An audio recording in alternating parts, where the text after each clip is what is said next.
எள்ளு மிட்டாய் சாப்பிடுங்க, ஹெல்த்தியா இருங்க, எல்லார போல நான் அவாய்ட் பண்ணாதீங்க.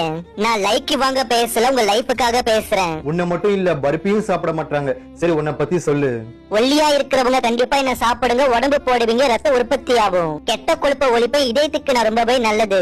ரத்தத்துல சக்கரை அளவை கண்ட்ரோலா வச்சிருப்பேன், மூட்டு வலியை சரி பண்ணுவேன். முன்னெல்லாம் டெய்லி ஒண்ணு சாப்பிட்டா அவ்வளவு நல்லது. நாங்க எங்க நல்ல விஷயத்த மதிக்கிறோம்? என்ன மாதிரி நல்ல விஷயத்த சாப்பிடாம தான் சின்ன வயசுல கண்டு நோய் வந்து அவதிப்படுறீங்க. என்கிட்ட நோய் எதிர்ப்பு சக்தி நிறையவே இருக்கு, ரத்த சோகையை சரி பண்ணுவேன்.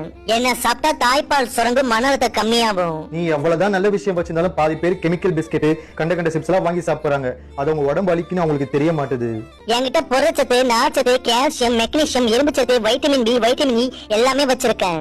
புற்றுநோய் வராம தடுப்ப, ரத்த அழுத்தத்தை குறைப்ப, வயிற்று போக்க சரி பண்ணுவேன். என்ன பவுடர் பண்ணி சாப்பிடலாம், எள்ளு உருண்டையாவும் சாப்பிடலாம். எப்படி சாப்பிட்டாலும் ஹெல்த்தியா தான் இருப்பீங்க. நல்லதே சாப்பிடுங்க, நல்லபடியா வாழுங்க. நல்ல எண்ணத்தோட இந்த வீடியோவை ஷேர் பண்ணுங்க. மறக்காம இந்த ஐடியா ஃபாலோ பண்ணுங்க. தேங்க்யூ.